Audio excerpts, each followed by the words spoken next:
Hi, it's Gene, retired in Mexico, and welcome to our countdown of Bob Dylan's cover songs, cover versions of songs, not sung by Bob Dylan, but interpretations of other people. He is the most covered artist, even more than the Beatles. We just confirmed that. Thank you, Jim, for looking You're that welcome. up. So we're going to have a discussion about 40 cover songs. I'm going to go first. Jim is going to go second. But we invite you to hit that like or subscribe button, bells, notifications, the whole thing. It's really important. Please do that. We encourage your comments as well. Okay, so number 20 for me is Bonnie Raitt. So I do like Bonnie Raitt. She's not one of my favorite artists, but I like her and I've seen her in concert. But she did a really good version of Standing in the Doorway, which is a song from Time Out of Mind. And she really makes you feel it. You left me standing at the door, standing in the hallway, or whatever the lines are there. And then she sings it with such conviction, but then her slide guitar weeps. Hmm. It's beautiful. Absolutely nails the feeling of that song. And the feminine point of view is really powerful on that song. It works really well as a jilted woman. So that's a song that could be sung from either gender. Number 19, from originally from Slow Train Coming. I have Sinead O'Connor's version of I Believe in You, which she was going to perform at the 30th anniversary show, but she got booed off stage. Um, I really like her frail vocals because when I think of Sinead O'Connor, I think of her power. I think of her absolute power and the way she can just belt out a song singing from the diaphragm. She doesn't do that on here. It's frail, it's convincing. And then the instrumentation is really interesting. There is a clarinet solo on here, and then there's dobro. So, like, who does clarinet and dobro? No, nobody that I know of, but it works, and she never really raises her voice during this song. That's great. It's absolutely great. In fact, I might even like her version more than Dylan's version, as much as I like Slow Train Coming. She just really does a wonderful cover. Number 18, I'm going to go with a country western song that was not released for several years, just like Dylan did songs that weren't released until later in the bootleg series and all. Way back in the early 60s, Waylon Jennings did a version of Don't Think Twice, It's All Right. And it wasn't released until 1970. Uh, Wow. It's great. It's great. It's delivered straight for a country song, but it's not close to the bone. I don't know if I'm describing the difference. It does not sound like Bob Dylan, but it does sound like Waylon Jennings. And he just countrifies the song, and it's great. It's my, I know famously Eric Clapton did it, but I'll take Waylon Jennings' version of Don't Think Twice, It's All Right. And he goes through it pretty quickly. He does it in less than 3 minutes. Number 17 is Elvis Presley's Tomorrow is a Long Time, another outtake that,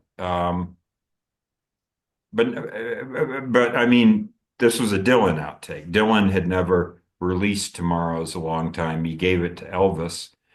And I love this. It's Nashville meets Memphis is what I wrote because Dylan at this time was recording in Nashville. Elvis was recording in Memphis.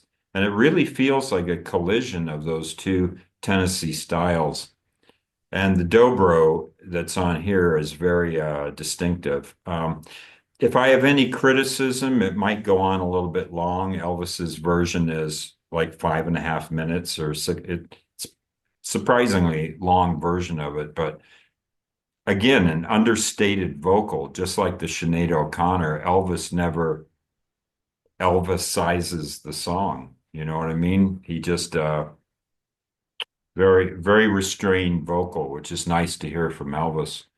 And at number 16, I have Cat Power here, but I picked a different song.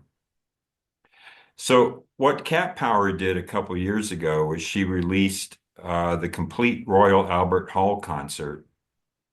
She performed every song live at Royal Albert Hall in the order that it was done. And there's even someone in the audience who yells Judas.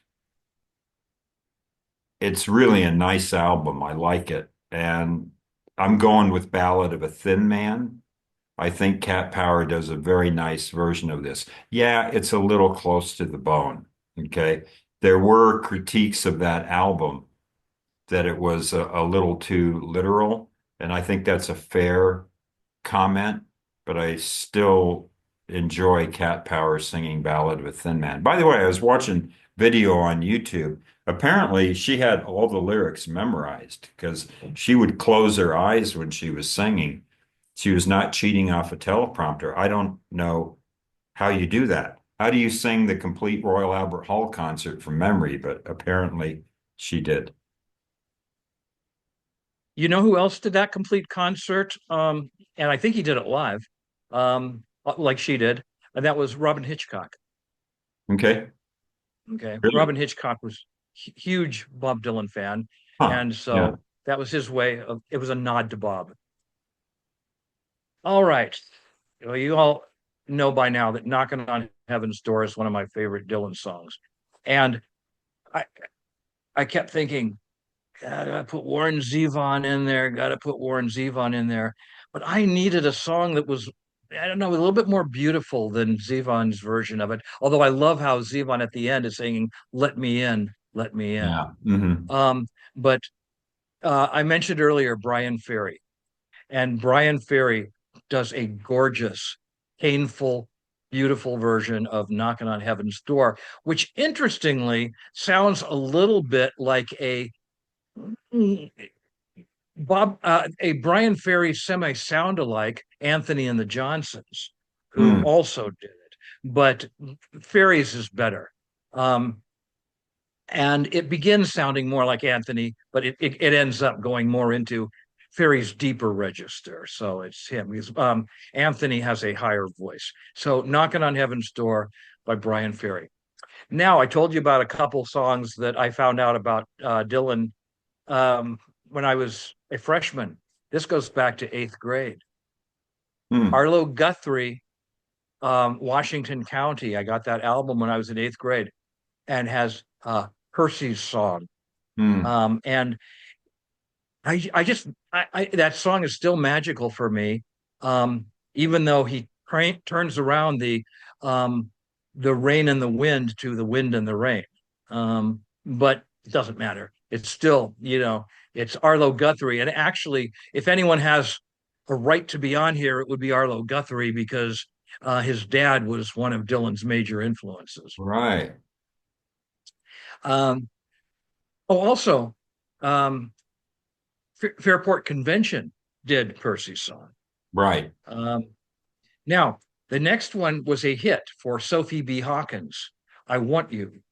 Mm. And she had a single with it, and it was really, really nice. And I kept tug of war between that and Bruce Springsteen because on Bruce Springsteen's, it's a kind of semi bootleg live in 1974 or the end of 74. It's before the Born to Run album came out, and he did an acoustic version on the piano, a slow acoustic version of it, and it sounded exactly like something from Greetings from Asbury Park. If you didn't know, you'd swear that it was a Greetings from Asbury Park song. But her version is is actually better. Plus, I have Springsteen later, so Okay. there we go with that. Sophie B. Hawkins, "I Want You." "Rainy Day Women," numbers 12 and 35 by Tom Petty and the Heartbreakers. And Tom Petty, he's just, He had an affinity for Bob Dylan his entire life, and this was a great version. And then you mentioned "You Ain't Going Nowhere." Do you know that Counting Crows did a version of it? I don't think I knew that. Yeah, it's a live version, but it's really good. And Gene knows that Counting Crows is one of my favorite bands from the 90s. When their first album came out, I remember it was just before our New Year's party, and we were driving around, and I was playing you the August and Everything After album in my car. But so if it's Counting Crows, you can count on me, no pun intended, liking it. Okay. And um, Adam Duritz does a great song with it. Although it is funny when I started playing it, and Cindy said, "This isn't Van Morrison, is it?" And I started laughing. I said, "No, it's Adam Duritz. It's Counting Crows." So, Knocking on Heaven's Door, Percy's song, "I Want You," Rainy Day Women numbers 12 and 35, and "You Ain't Going Nowhere." Wow, interesting list. Yeah, we're so many surprises here. Are you surprised by my list? Oh, yes, I am very much. And fascinated because some of them I'm not as familiar with, or in a few cases, not familiar with them at all. Okay, so I'm going to do 15 through 11, and you're really going to enjoy this list. I know you are, Jim. This will both delight you and surprise you, I think. I'm predicting that. Number 15, I am going to go with Rod Stewart. Okay, am I a Rod Stewart fan? I'm a Rod Stewart fan of a specific period. So you would think this would be later Rod Stewart. But on Never a Dull Moment, he did Mama, You've Been on My Mind. Oh, okay. And it wasn't the first time he had done a Dylan song. Didn't he Uh, do Only a Hobo? yes. So what he liked to do was he liked to do the songs that never got released, so that he could have a scoop, I guess is what you would call it. So but when I listen to Never a Dull Moment, which is my second favorite Rod Stewart album, this song goes right with all the other songs. You Wear It Well and everything else on that album. It's got, I mean, he does own it and it's got accordion on it. There's an accordion player. Um, I can't remember who's on the session, but it sounds so much like it belongs on that album. It just fits right in with all the other songs. And yeah, Rod Stewart, you don't think of him as being a great Dylan interpreter, but if you go back and you listen to that, you'll see what I'm talking about. All Let me right. give you a quick interjection about Rod Stewart. I was Okay. just reading it recently. It was really funny. It was a nasty comment about Rod Stewart, but it was by Jeff Beck. Oh, And really? Jeff Beck was talking about how when he heard the first Led Zeppelin album, he said, "Oh my God, this is exactly the same thing that we did with Truth, except that Jimmy Page had this amazing singer in Robert Plant, and I only had Rod Stewart." Huh. Yeah, yeah, I don't know. Is that one of those double-handed things or yeah, I Yeah, I guess. think so. A backhanded compliment. All right, number 14 is a song that was on my Bob Dylan list, and no one in their right mind should be able to cover this song. Nobody should be able to cover this song, and especially a woman. But I've got a cover of Visions of Johanna Hmm. that I like, and it's Marianne Faithfull. And she delivers it pretty straight, pretty close to the bone, but man, her phrasing, that voice, I just love Marianne Faithfull's voice. And she's a real Dylan disciple, and she is really able to pull off this version. Uh, yeah, if you have you heard it, Jim? No, I have not. I haven't heard it. I definitely want to Yeah, I like it. because I was thinking when you said that, I thought if anyone could do it, she could do it. Yeah, she does pull it off, and it's really the only version I've ever heard that kind of meets the mustard. What's the word? Muster, Mustard. muster. Okay. I'll have some catch up with that. Anyway, number 13. This is where I have a song you already mentioned, and I'm a bigger fan of her work, I think, than you are, but I have Adele, Make You Feel My Love. Strings and piano. It's beautiful. I will say something though. Do you know, I was listening to Dylan-esque, and I think she stole the arrangement from Ferry. Could be. It's really close. It's really close. But I'm going to give her the edge. But I do think she's one of the great singers of the 21st century. And she's also one reason I like Adele so much is because of her production. Her albums they don't have that Florence and the Machine busyness that drives me nuts sometimes. That's a good analogy because Florence and the Machine, obviously very talented, good songwriter, but the music is just so friggin' busy, like with so many instruments. And Adele, this is very stripped down.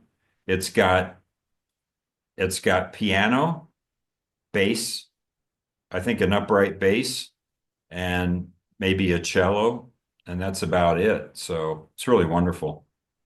Now, I mentioned Brian Ferry. I wanted to put him one ahead of Adele because I really do think she kind of stole the arrangement from him. I think you're going to be very, very surprised, Jim, at my pick. So I had expected you to pick A Hard Rain's Gonna Fall.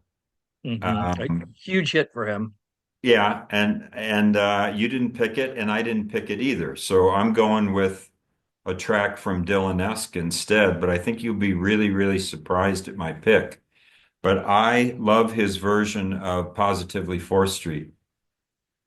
It's understated. I wrote here it's almost passive aggressive, right? Because it's a put down song about whomever.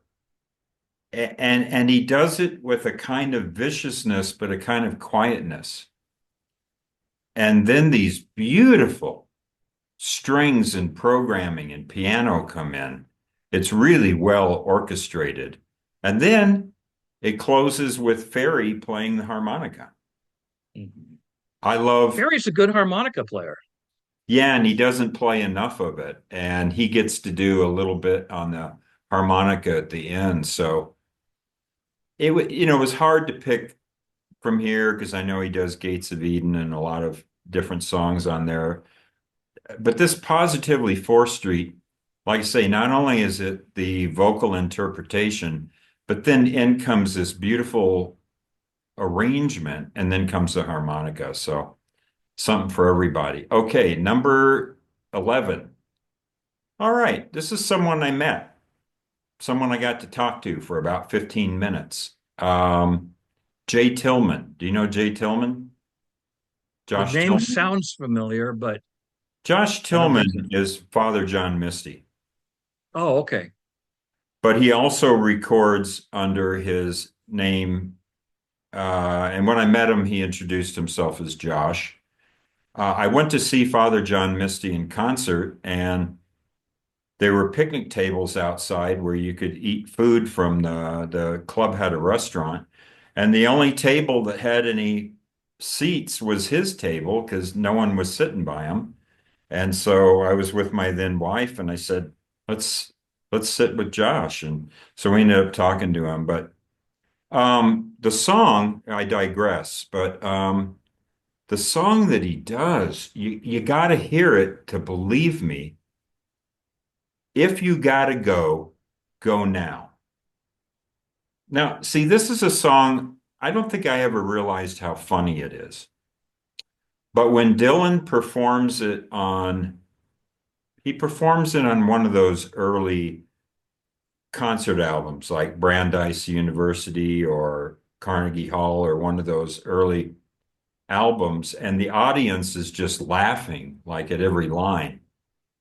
Um, if you got, if you got, because you keep asking me what time it is. and all these lines that I didn't realize how funny they are. And Jay Tillman manages to bring out the humor in this song, but kind of do it in a postmodern way. I don't know Okay. quite how to describe it.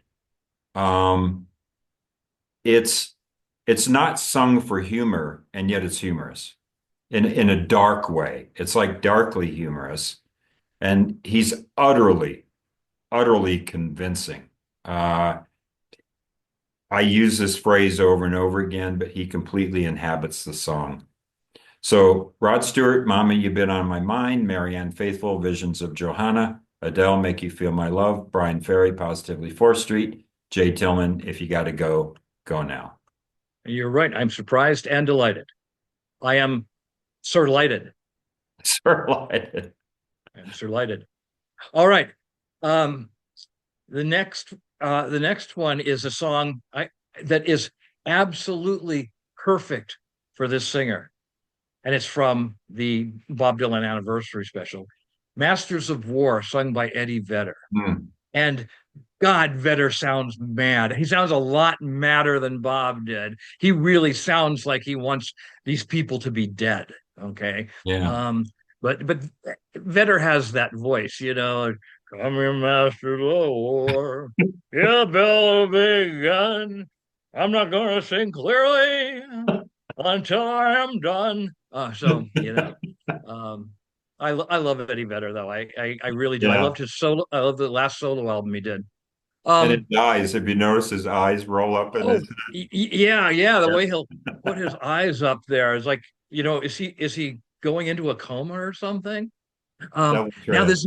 this next one I told you about, Gene, and I recommend it to anyone who is willing to listen to Dylan sung not in English. Is one of the only non-English singers that I really like a lot. And this is due to my friend Roxanne, who got me into his stuff. And this is Francis Cabral.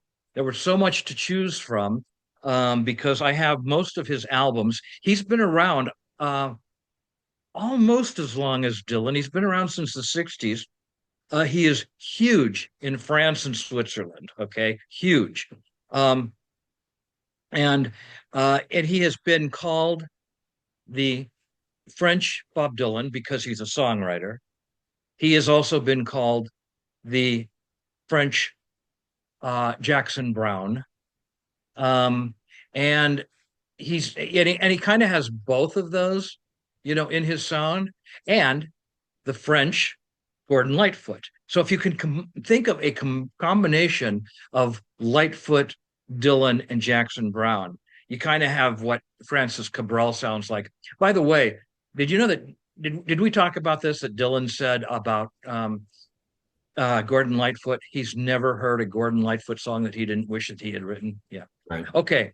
So Cabral clearly feels the same way about Dylan because he recorded several songs by Dylan, and then he put out an entire album with the kind of double entendre named "Reach for the Sky," which was all Dylan covers. Which, because he is a songwriter, he translated the songs himself from uh, English into French because he speaks English well, though he doesn't record in English very often. Okay. So this is very few people do a cover of this, and I love his version of it. Lily Rosemary and a Valet de Coeur. Hmm. Lily Rosemary and the Jack of Hearts. And I know the song so well, I can tell what's going on when he's singing it. But the way he sings, Le Valet de Coeur, it's just really good. So Lily Rosemary and the Jack of Hearts by a French version by Francis Cabral. Um, Now the next one, talk about a perfect song for a perfect singer. When this came out, the album, the bootleg series, I believe, correct me if I'm wrong, but I don't believe that the bootleg series volumes 1 through 3 had come out yet. So practically nobody knew this song. So how many people in front of hundreds, maybe thousands of people and being broadcast would have the guts to go out and do a Bob Dylan song that nobody heard? And with complicated lyrics and sing every version of it without a teleprompter. Well, I'll tell you who. Lou Reed is who. Foot of Pride. And he makes it into this stomping, rocking Lou Reed song.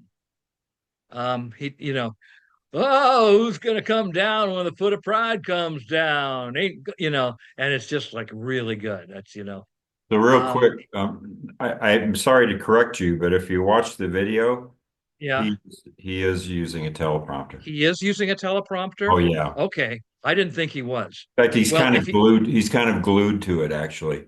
okay, um, well, it doesn't seem like he is because he sings it so perfectly. Right. I agree. Um, okay, so I stand corrected. Damn you, Lou! You're dead now, so I'm going to give you a pass on it. Uh, all right. Like you, Gene, I had to have a band song, a song that was both a band song and a Dylan song, because they did a lot of Dylan songs.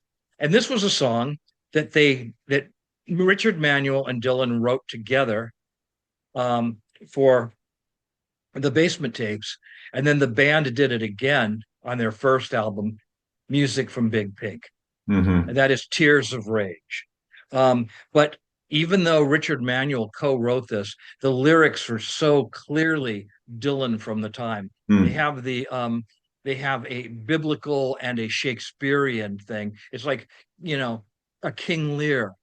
Um, so I mean, Richard Manuel sings this, but and I have recordings of Dylan singing it, but this isn't Dylan. This is the band. So the band doing Tears of Rage.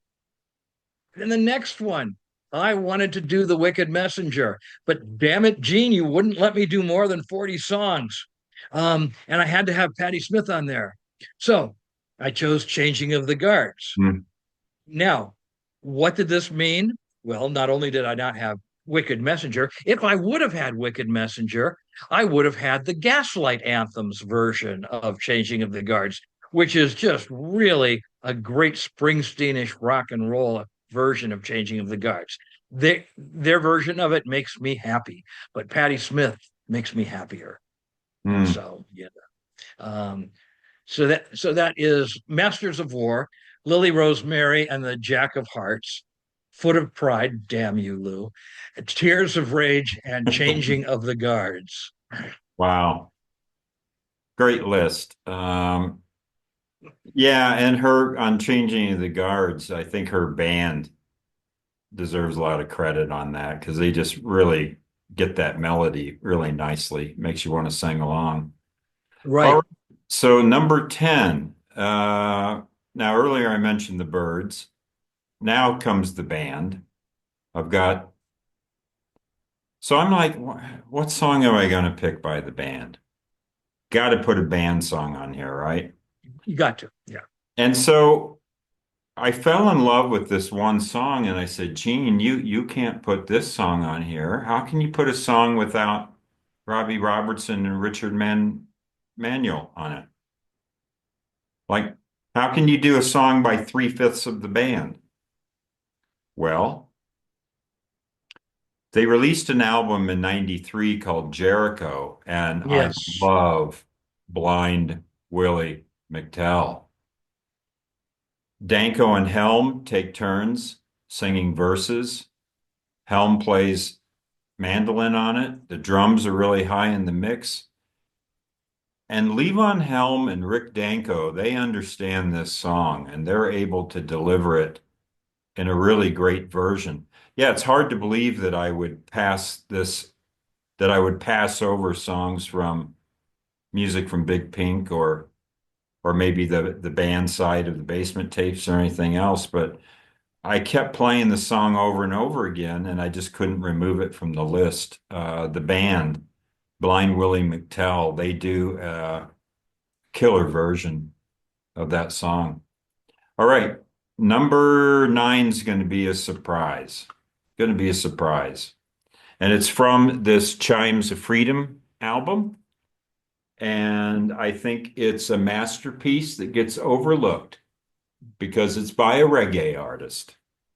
But Ziggy Marley's version of Blowing in the Wind is so impassioned and so absolutely beautiful. You know, Blowing in the Wind, originally from the free-wheeling Bob Dylan. You know what I wrote here? It's like it really aligns nicely with Marley's aesthetic, whether it be Ziggy or Bob. Okay, when you think about their songs about justice, that's an amazing thing. In fact, I have found that Bob Marley's music, Exodus, which is Old Testament, there's a lot of similarity lyrically between Bob Marley and Bob Dylan. Yeah.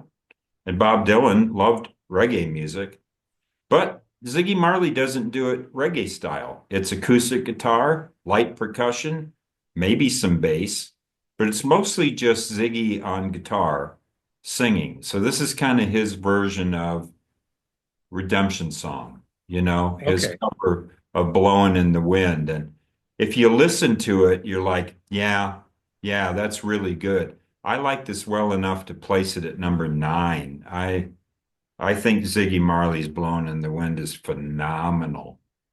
I mean, we're really in this top 10 here, we are really getting into the cover versions that I love, love, love, love, not just super like, but love.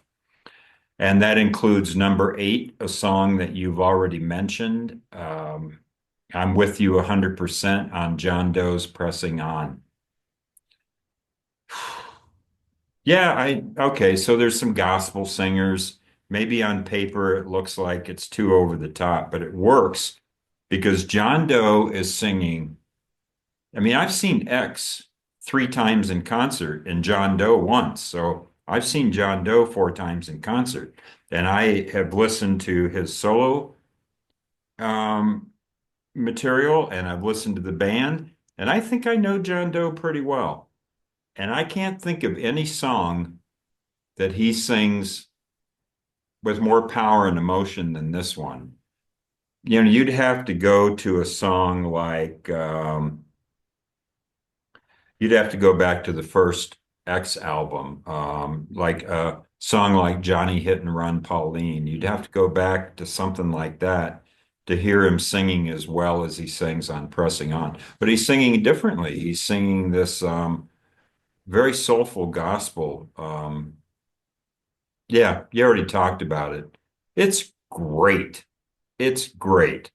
Number seven, here's my version of Girl from the North Country, originally from the Free Will and Bob Dylan, though also released on Nashville Skyline. And I think you're going to be surprised by my pick, but I'm going with Roseanne Cash. Okay. This is very appropriate because it's from her album, The List. So, what is The List? Johnny Cash gave his daughter a list of 100 songs that she should listen to and become familiar with. And she decided to do a few of them on an album called The List, but of course she couldn't do all 100. So she did, you know, whatever, 14, 15 songs, however many are on that album. And how appropriate that the guy who duetted with Bob Dylan, that his daughter should do this song. But it was one of Johnny Cash's list of 100 songs that she should know. I love the list, and I wish that she would do the list volume two, because I can hardly wait to hear her do more songs from Johnny Cash's list. But she does a gorgeous vocal on here, and her husband, John Leventhal, who plays guitars, is her musical arranger. And he does an arrangement of this song so friggin' beautiful, so beautiful. And she sings it so lovely. And there's been a million versions of this. This has got to be one of the most heavily covered Dylan songs. And I just think Roseanne Cash nails it. High enough for me to be number seven. Number six is Them, Van Morrison. It's all over now, Baby Blue. Van belts it out. Unique arrangement. talk about taking a song and saying that's mine, I own it. Hmm. Van just kind of said, "Here, give me that song." Um, Played really well. We've said enough about it. So the band, Blind Willie McTell, Ziggy Marley, Blowing in the Wind, John Doe, Pressing On, Roseanne Cash, Girl from the North Country, Them, It's All Over Now, Baby Blue. Amazing choices. All right, my 10 through 6. Number 10 is a song that I had never heard before. I'd never heard of the artist, but I liked him so much. I went ahead and bought an album by him. He's an Irish folk rock singer, Mark Carroll. And Mhm. on that CD that you showed, he does Gates of Eden. Now, his version of Gates of Eden, it has no less a recommendation than from Bob Dylan himself, who, as soon as it came out and Dylan heard it, Dylan posted it on his own website. Okay, and that's a recommendation. Um, and it's great because it kind of spirals. It starts slow, but it gets more and more powerful as it goes on. He also did a version of I want to say I want to say Masters of War, but it wasn't Masters of War that he did. But he's done other Dylan songs besides Gates of Eden. Another one you talked about, Gene, and he said he made it his own. That's Neil Young with Just Like Tom Thumb's Blues. Um, you know, it's if I didn't know that was a Bob Dylan song, I would have thought it was a Neil Young song. When the Amnesty International tour took place, Bruce Springsteen's song Chimes of Freedom was one of the highlights of that. And it's Bruce Springsteen just really kicking ass on a great Bob Dylan song. It starts off a little like the Gates of Eden, starts off a little bit slow, but then it goes into hyperdrive.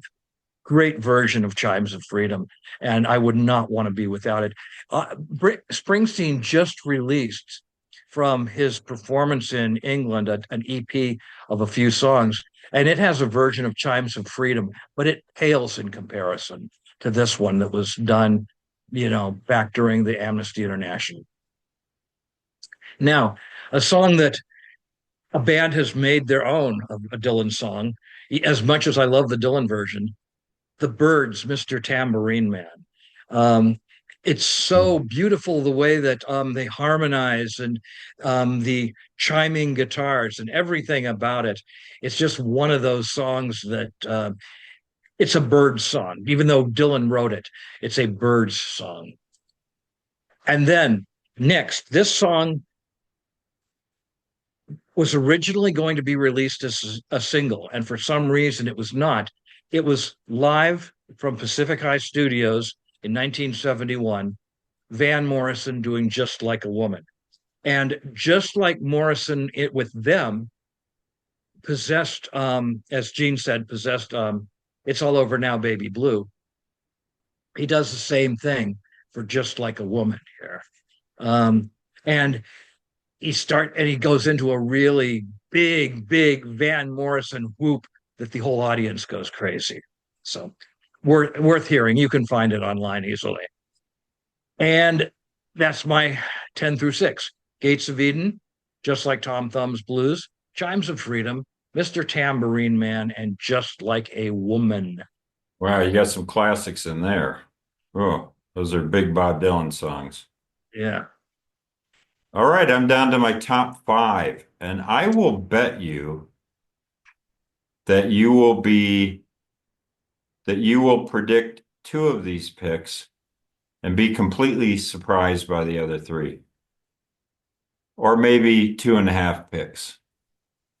So number five, I have Emmylou Harris, Every Grain of Sand from Wrecking Ball. I think her achingly beautiful voice is perfect for this song. I just love the way her voice breaks and cracks. And then, of course, One Degree of Separation, besides Emmylou Harris having sung on Desire, Daniel Lanois produced this. Originally, Wasn't this album Wrecking Ball the one where she was swinging naked on a wrecking ball for the video? no, that was Bruce Springsteen. Oh, okay, okay. Okay. Um, so anyway, originally from Shot of Love, but Emmy Lou, oh my God, she just,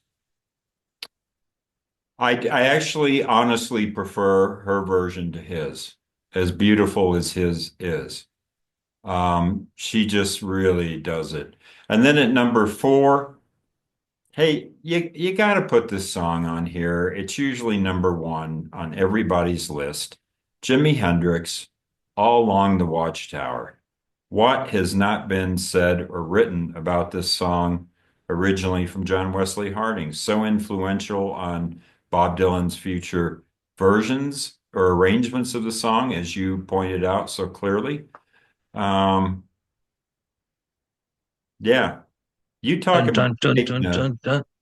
yeah, Yeah, everything about that song is perfect. you talk about taking a song and saying, you know, I know you wrote that song, but give me that song. And Hendrix just did that. Apparently, he heard the song before it was released, so he was able to put out a version a couple months after Dylan. All right, my top three. I think this is where you're going to be pretty surprised, Jim. Um, I'm guessing you're not going to predict any of these. Any predictions?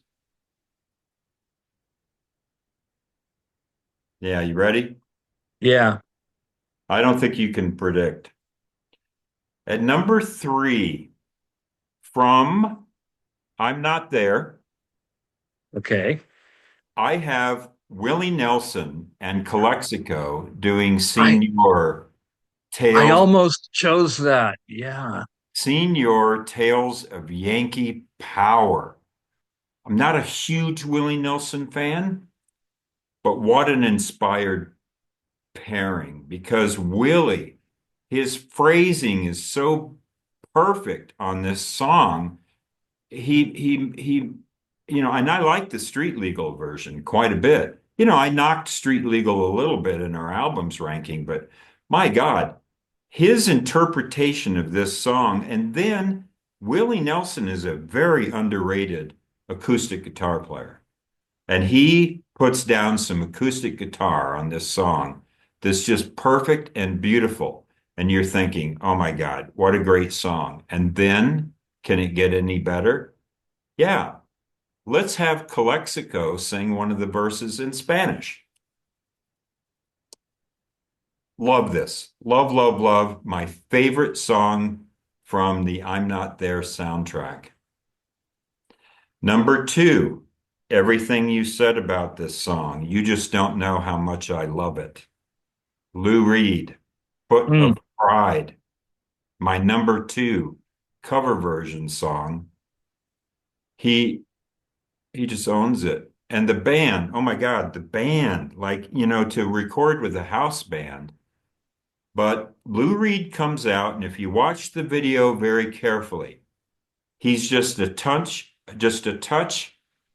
tentative in the beginning, just a little bit for a few seconds.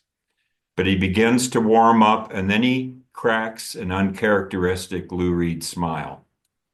And then you can see him, you can actually watch him on the video just take off. Just take off and become the brilliant Lou Reed. It's not only my second favorite song on here, but it's one of my favorite Lou Reed songs. I know he didn't write it, but it's to me, it's an indispensable Lou Reed track. And everything you said, he follows. I was watching the video again. They open with like a Rolling Stone and all these classic songs, and then he comes out in the third spot and he does Foot of Pride. But it's such a great song. I probably wouldn't have as much regard for the song if it weren't for Lou Reed's cover. And Lou Reed's, you know what? It sounds like Okay, 92 when this was recorded. I think 92 or 93 was the Bob Dylan concert. He had just done Magic and Loss. Hmm. But before that, he did New York. And Foot of Pride, it's right there with songs like Straw Man. I mean, it sounds like he could have written it. It's so Lou Reed. And I think that's why he did it, because he's like, look, I was made to do this song. I'm doing it. Hell with it. Did the audience like it? Yeah. Lou, Lou. It sounds like they're booing, but of course they're shouting out Lou. And something we didn't mention, the concerts at New York's Madison Square Garden, and Mr. New York comes out and does Foot of Pride. The audience loves him because he's hometown. Yeah. Lou Reed. All right, number one, you are not going to guess this. I knew this was going to be my number one song before I even started this list. I've had the great pleasure to see it performed live. One of the greatest Bob Dylan interpreters, in my opinion. My number one song is my new theme song. This is my theme song. It's Betty LaVette. Things have changed.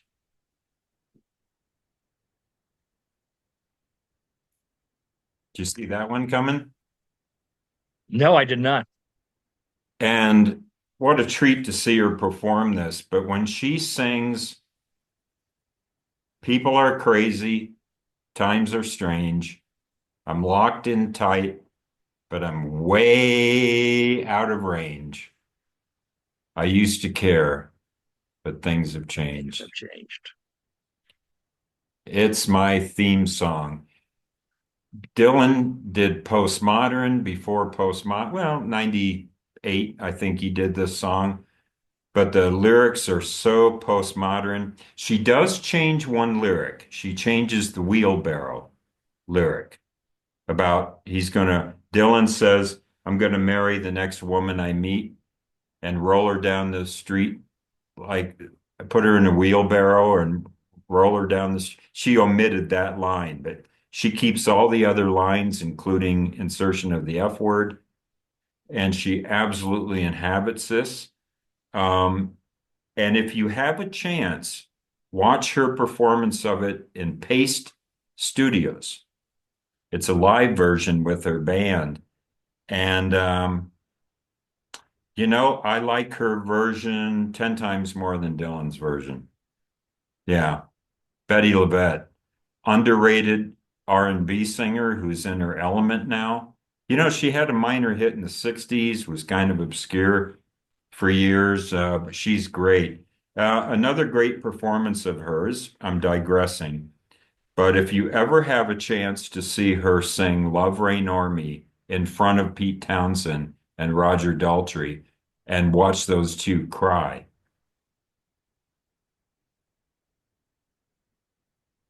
she's just one of my favorite song interpreters. Yeah, Betty LaVette, things have changed. All right. My last five. One of them was okay. A couple of them are yours. The five and four. Robert Plant doing One More Cup of Coffee, Valley Below. And from it's such a dynamite album, Dreamland. Yeah. Um, and it's one of my favorite, probably my favorite Robert Plant album. And I'm a huge fan of Robert Plant's voice, both his Led Zeppelin voice and his later voice. I mean, I think that, he had a little period of trying to find the proper style for him, but he never had a problem with his voice. Then Every Grain of Sand by Emmylou Harris. I totally agree with you. I think it's beautiful. I love Emmylou Harris. She's one of my favorite singers, and I will never forgive my daughter Kaylee for saying that she thinks Emmylou Harris sings like a goat. Um, Oh, you made me drop my mouse. All right. um, she said that we were driving, and I nearly had an accident. I said, "A goat? What are you talking about?" her voice warbles like a goat. Okay. Now the next one. Have you heard this, Gene? This is two-fifths of Yes. Steve Howe and John Anderson. No. Sad-eyed lady of the lowlands, the entire song, and it Uh-huh. and it starts kind and you know I said Steve Howe because it's on a Steve Howe album of all his Dylan songs. But John Anderson's voice is what's really incredible. It starts off John singing soft, and then he starts to soar just like John Anderson can Mhm. soar. And it's like, oh my God, this is Krog Dylan. And it's so, so good. Um, Steve Howe plays, I think, practically every instrument on there. And then um, John Anderson sings, and I will send it to you when we're done here. But it's just such a beautiful, And I think I beautiful have record. heard it. But years ago, I forgot all about it. And then the next one is I've got three favorite artists. Van Morrison is one, Bob Dylan is another, and you know who the third is. David Bowie, Mhm. Trying to Get to Heaven. His version of Trying to Get to Heaven is even better than Dylan's version of it.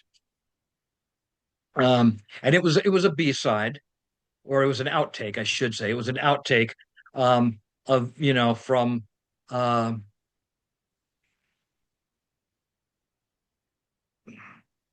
Reality.